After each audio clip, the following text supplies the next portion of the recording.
Oi, turma, bom dia, gente. Como vocês estão? Espero que vocês estejam bem. Nós vamos hoje dar continuidade à nossa aula sobre o uso dos verbos no imperativo. Na última aula, nós conversamos, eu apresentei para vocês, na verdade, diversos usos do verbo no imperativo. Nós entendemos o que é o modo imperativo. É quando o verbo ele expressa ou uma ordem, ou um pedido, ou um conselho. Então, temos diversas situações diferentes, de contextos diferentes em que usamos o verbo no imperativo. E aí, o que vai definir o sentido do verbo no imperativo, se é conselho, se é pedido ou se é ordem, é a entonação e a situação discursiva e aquele determinado contexto. Então, vimos que o imperativo ele é usado em diversos gêneros textuais com diferentes objetivos. Vimos que ele pode ser usado em receitas culinárias, por exemplo, e diversos textos instrutivos, como manuais de instrução, receitas culinárias, entre outros. Vimos também o verbo no imperativo, até mesmo numa letra de canção, na canção da Pitty, e entendemos, interpretamos, fizemos uma análise ali do texto, chegamos à conclusão de que o uso do imperativo ali contribuía para uma crítica social, contribuía para estabelecer uma crítica social, porque remete ao uso do imperativo nos gêneros publicitários, nos anúncios publicitários. Nos anúncios publicitários, o uso do imperativo, nós discutimos isso na última aula, o uso do imperativo ele tem o objetivo de se dirigir à segunda pessoa, se dirigir ao público-alvo, ao interlocutor diretamente e afetá-lo de uma maneira mais direta, de maneira a convencê-lo a consumir aquele produto ou a aderir àquela ideia que está sendo veiculada pelo anúncio publicitário, pelas mídias, pelas campanhas midiáticas. E aí o uso do verbo no imperativo, ele permite, por se referir à segunda pessoa do discurso, ele permite que haja esse contato direto, esse acesso direto ao interlocutor, essa fala direta ao interlocutor, gerando um impacto no interlocutor, de maneira que até mesmo chega a coagi-lo a obedecer aquele anúncio. E aí a Pitty, ela reproduz esses verbos usados pela mídia de maneira a estabelecer uma crítica de forma irônica. Pense, fale, compre, beba, usa, seja, ouça, diga. E aí ela vai reproduzindo essa linguagem da mídia e ao mesmo tempo estabelecendo uma crítica social em relação à padronização, modernização, progresso, a todas essas discussões. Então, só estou aqui recapitulando para a gente refrescar a memória em relação àquilo que a gente viu na aula passada. Qual é o sentido do modo imperativo e em quais contextos o modo imperativo pode ser empregado. Hoje nós vamos aqui entender de uma maneira mais aprofundada a estrutura do verbo no modo imperativo. Então nós vamos entender como se formam os verbos no modo imperativo. Existem alguns verbos que vão se formar como eles se formam a partir de estruturas que nós chamamos de primitivas. Eu vou explicar isso mais para frente aqui, que são verbos que se originam de estruturas primitivas, deles mesmos. Já tem outros verbos que se originam de outros verbos já existentes, de outras formas verbais que já existem. E aí a gente chama de verbos de estruturas verbais derivadas. E nós vamos entender que o verbo no imperativo ele é um desses tipos de verbos que se formam a partir de outros verbos que já existem, a partir de formas verbais já pré-existentes. E por isso, nós vamos entender que a formação do verbo no imperativo é uma formação derivada de outras formas verbais já existentes. E aí nós vamos também nos aprofundar hoje em relação ao uso do imperativo nos textos instrucionais. Então a gente tem aqui bastante coisa interessante para ver na aula de hoje. Eu vou dar voltar aqui só um pouquinho para ver se eu esqueci de recapitular alguma coisa importante que a gente viu na aula passada. Então nós fizemos uma análise, uma interpretação dos textos que nós analisamos. Aí nós analisamos o texto da Pitt, né, já falei aqui, de que forma os verbos no imperativo contribuem com as críticas na canção dela, os objetivos dos demais textos. Então, a gente viu que no texto aqui desse diálogo entre a professora e os alunos, e a professora vai e fala, façam perguntas. Então ela estabelece aqui uma ordem, ela estabelece aqui um pedido, ou pode ser encarado como pedido ou ordem para que os alunos venham perguntar. Então o objetivo aqui do verbo no imperativo nesse texto é fazer com que os alunos obedeçam, com que os alunos respondam.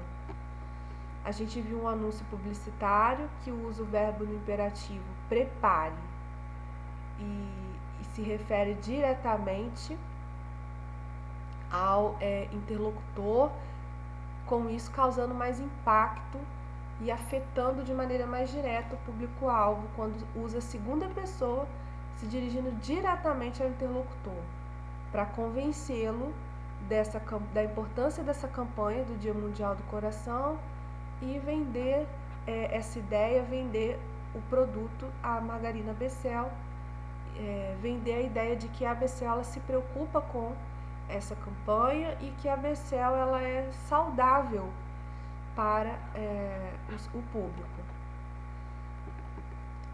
Vimos aqui o objetivo do verbo no imperativo no texto instrucional, que no caso aqui é uma receita de bolo, e vai indicando, então, o objetivo aqui é instruir ao que o interlocutor tem que fazer, as ações que ele tem que realizar. Então, adicione, bata, acrescente. E, por fim, que eu já falei, a canção da Pitt. Então, vamos dar prosseguimento à nossa aula sobre o modo imperativo. Vamos aqui a algumas características do verbo no modo imperativo. Engraçado, gente, que eu tô aqui, vou fazer só um comentário antes da gente entrar aqui no aprofundamento teórico, em relação a esse texto aqui, o anúncio publicitário, né? Eu me lembrei aqui agora da canção, da música popular, música pop da Anitta, que ficou super famosa, né? Já tem alguns anos, Prepara. Que ela fala, prepara, agora é hora do show das poderosas. E aí a gente pode, inclusive, fazer uma análise de interpretação, de texto aqui, uma análise discursiva muito rica, se a gente for parar para pensar. Por quê? Quando ela fala prepara, ela está se referindo em segunda pessoa, né? Prepara, ela está dialogando diretamente com o interlocutor. Como se ela estivesse dizendo assim, se prepare, porque agora é hora do show das poderosas. Só que dentro ali da situação discursiva, do contexto discursivo, da variação linguística em que a música dela se encontra, que é uma situação de variante informal da língua, em que não é obrigatório o uso extremamente formal, a obediência a todas as regras da norma padrão, porque muito mais não só por se tratar de uma situação de nível informal, mas também por se tratar de uma música. Então, nesse contexto, vamos dizer assim, poético, existe a liberdade de criação e existem dois princípios importantes, a licença poética e a liberdade de criação. E aí, por conta desses princípios de liberdade de criação e licença poética, a gente não pode, de acordo com a variante, com o conceito da variação linguística, a gente não pode dizer que a música está errada, que ela conjugou o verbo, apesar dela se dirigir em segunda pessoa, se dialogando com o interlocutor diretamente, ela não conjuga de maneira correta de acordo com a norma culta. Porque se ela fosse conjugar de maneira correta, de acordo com a norma culta, seria se prepare, né? Ou prepare-se. Que agora, mas ela fala prepara. E aí ela está conjugando o verbo na terceira pessoa. Então, é interessante porque eu tô aqui dando um exemplo de uma música, né, popular da Anitta. Mas aí alguns podem até falar, poxa, mas a Anitta não tem letras tão boas assim, se a gente for analisar poeticamente. Mas aqui a gente não vai entrar em mérito de preconceito cultural, essas coisas. Agora, se a gente for pegar, por exemplo, diversas canções de MPB também, de Chico Buarque de Holanda, Caetano Veloso, Gilberto Gil, enfim, os cantores mais consagrados que a gente puder imaginar, a gente também vai encontrar elementos ali de licença poética. Então, eu vou fazer o seguinte, esse assunto é muito interessante, tá? Licença poética em relação à gramática, à norma padrão da língua, nas canções populares. A gente vai fazer o seguinte, na próxima aula eu vou preparar vários exemplos para a gente enriquecer a nossa análise discursiva, a nossa análise do discurso. Mas vamos então dar continuidade agora. Vamos às características do verbo no modo imperativo. Como o imperativo ele expressa diversas atitudes do locutor, então como a gente já falou sobre isso, como o locutor ele pode estar querendo indicar diversas intenções ao usar o modo imperativo, sendo elas ordem, pedido ou conselho, o que vai fazer a gente distinguir qual é exatamente a intenção do locutor? É a entonação da frase e a situação, o contexto também. Então, por exemplo, se a gente escuta assim, uma mãe brigando com o filho, meu filho, arrume agora essa bagunça. O verbo aí, no modo imperativo, arrume, esse verbo está expressando uma ordem, porque a gente percebe pelo contexto e pela entonação que a mãe está expressando uma ordem. Mas, às vezes, um pedido a ser feito, ele vai ter uma entonação diferente, uma entonação mais calma. Por exemplo, por favor, passe para mim a garrafa de café. Então, com educação, foi pedida a garrafa de café. O verbo está no modo imperativo, mas a intenção não é dar uma ordem, é fazer um pedido. Então, é a entonação que vai indicar qual é a intenção do uso do verbo no modo imperativo. Outra coisa importante, característica importante do verbo no modo imperativo é que ele é sempre empregado em orações independentes coordenadas. Como assim? Vamos relembrar o que são orações coordenadas. São aquelas orações que são independentes entre si, coordenadas, ou seja, o prefixo co significa igual, significa ao lado. Então, são orações que são ordenadas lado a lado, elas têm igual valor, elas têm igual peso. E elas podem tanto ser ordenadas de maneira a formarem um único período composto, ou elas podem formar períodos isolados e independentes. Então, vamos supor, se eu falo assim, eu fui ao shopping e fui à praia. Eu tenho aqui nesse período duas orações, fui ao shopping e a outra, fui à praia. Eu resolvi colocar essas duas orações no mesmo período, juntando as duas orações com o conectivo e.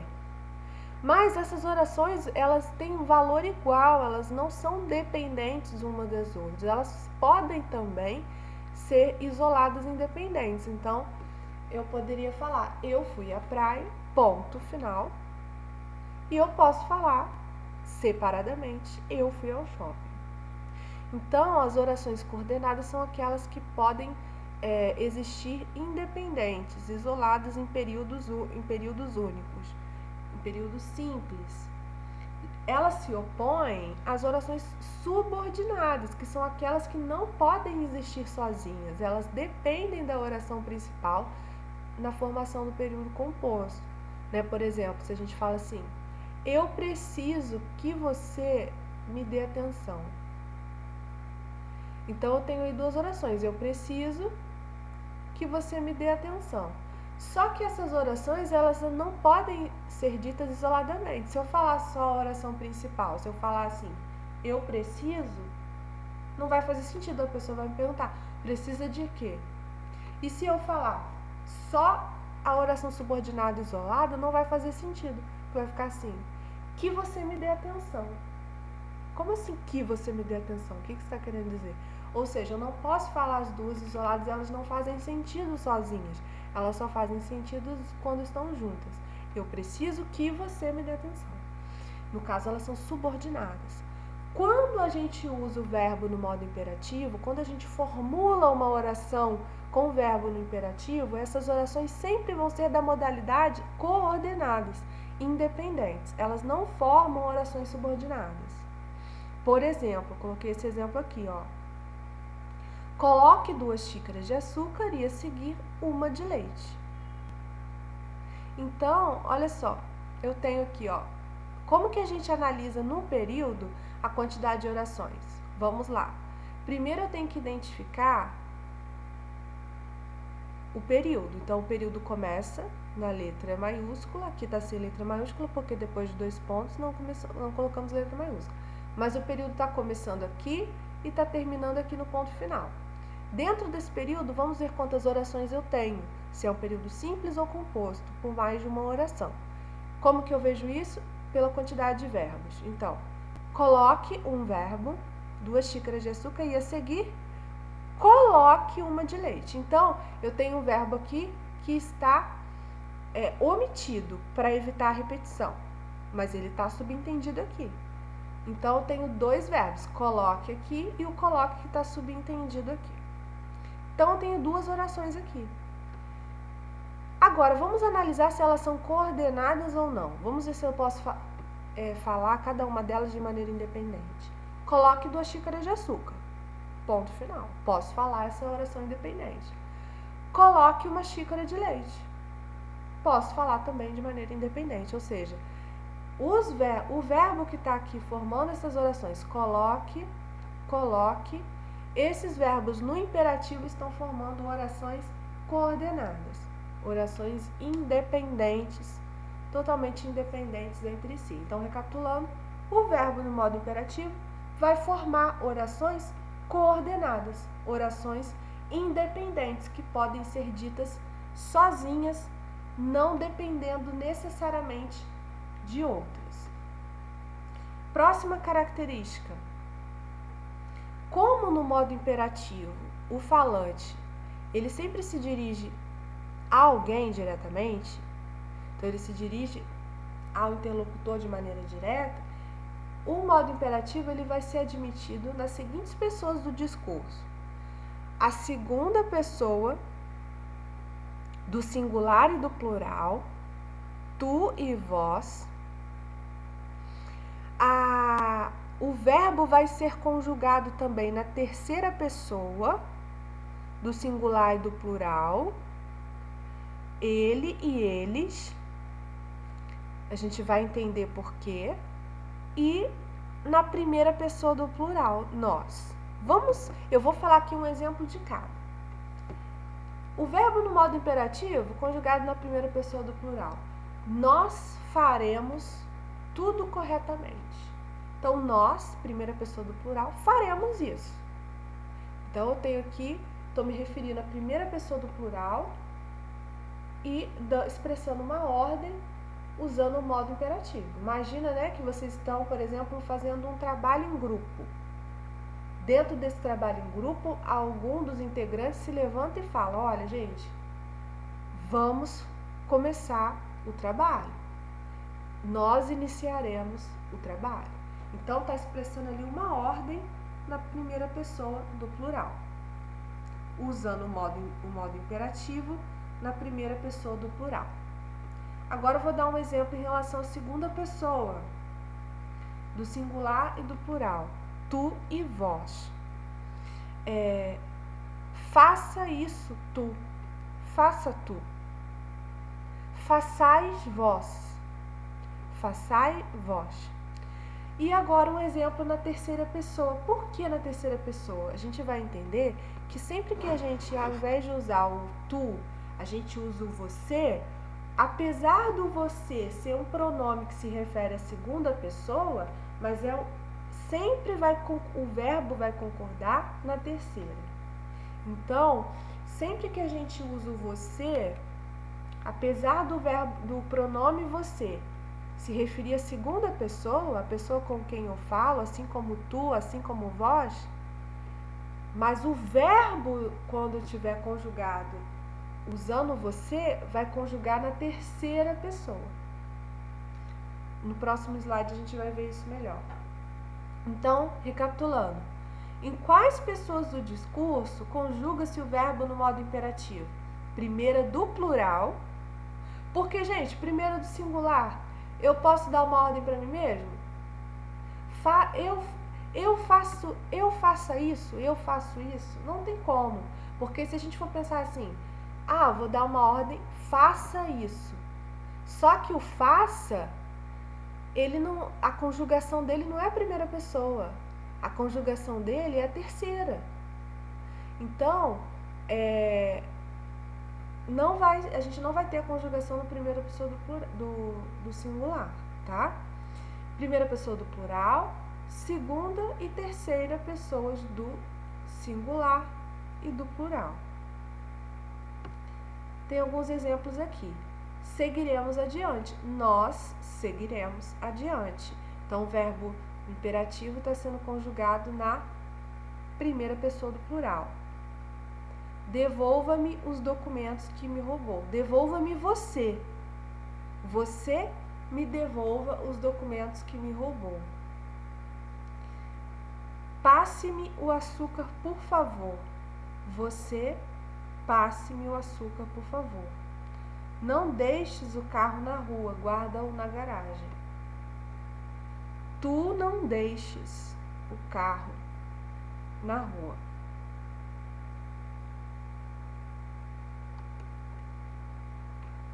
Agora eu cheguei onde eu queria chegar.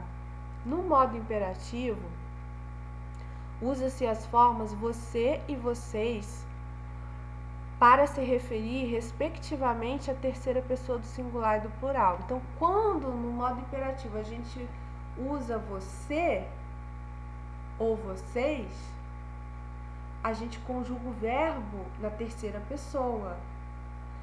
Vamos aos exemplos aqui. Fale baixo, por favor. Você fale baixo. Façam silêncio. Façam vocês silêncio. Então, aqui eu estou expressando o uso do verbo no imperativo, a pessoa com quem eu falo, em segunda pessoa, usando você, mas o meu verbo, quando a gente usa o você, o verbo ele vai ser conjugado como se ele estivesse na terceira pessoa. Ele fale. Eles façam. Então, lembrem disso, apesar do pronome se referir à segunda pessoa, o verbo se conjuga na terceira. Agora, se a gente opta por tu ou vós, o verbo concorda na segunda pessoa. Então, recapitulando, se eu vou me referir no modo imperativo à pessoa com quem eu falo, e eu opto por usar você ou vocês, eu vou conjugar o verbo na terceira pessoa. Mas se eu opto por me referir à pessoa com quem eu falo no imperativo, usando tu ou vós, aí o verbo concorda na segunda. Então, por exemplo, façais vós silêncio. Faças tu silêncio. Então, o verbo, usando tu e vós, os verbos vão ficar assim. Faças, façais. Se eu escolho você e vocês, o verbo não vai concordar assim na segunda pessoa. Façais, faças. Não, vai concordar na terceira. Você faça, vocês façam, que é a terceira pessoa. Ele faça, eles façam. Então, vou reforçar só mais uma vez.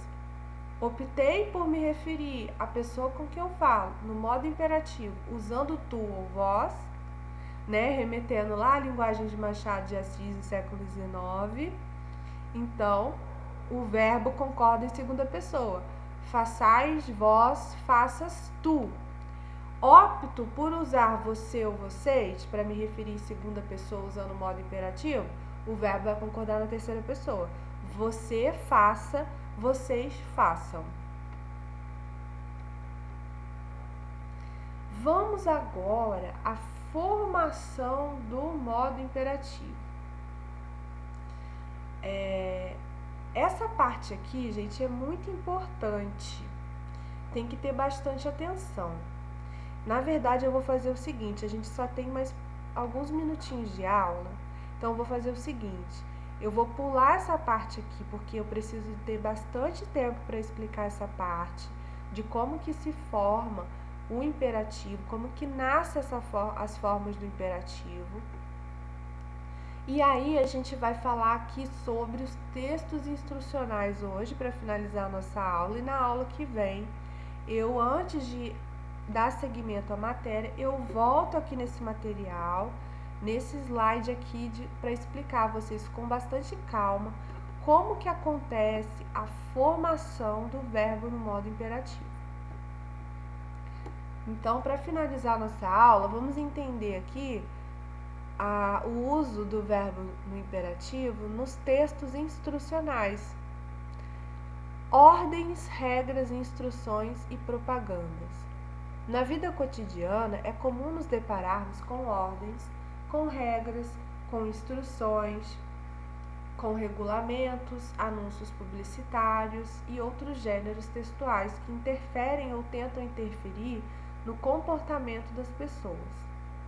Então, aqui está sendo dito que o tempo todo a gente se depara com diversos textos que querem induzir as pessoas a determinado comportamento.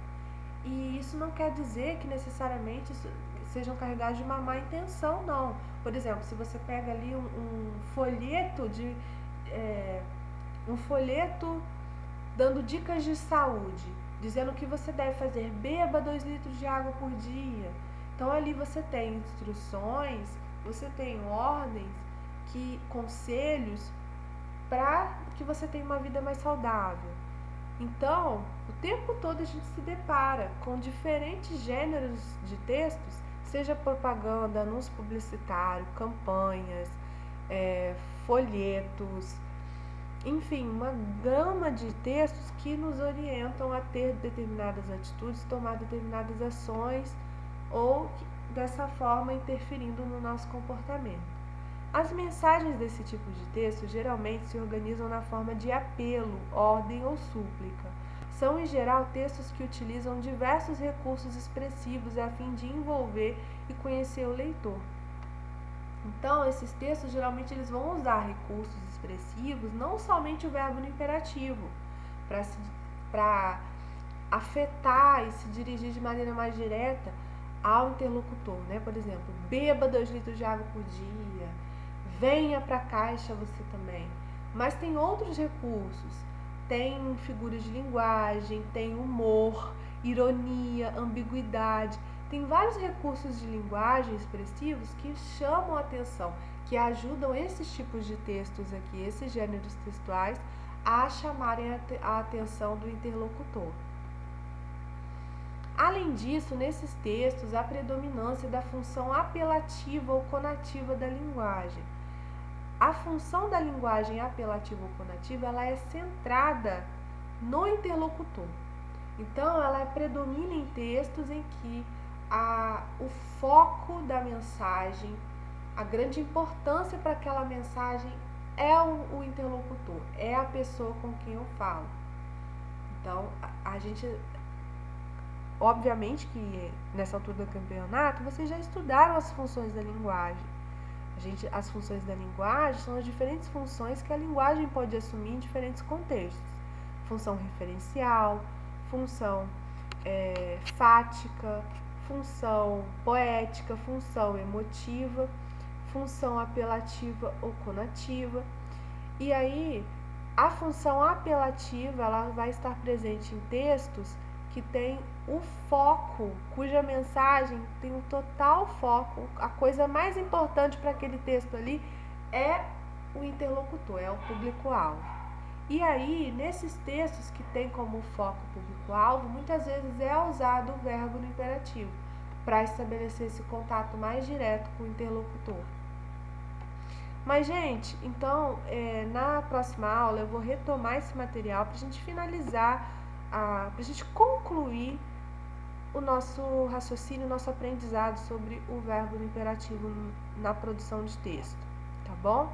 E aí eu vou retomar aqui a formação do imperativo e a gente termina também de entender aqui o verbo no imperativo nos textos instrucionais. Então, gente, um beijo e até a próxima!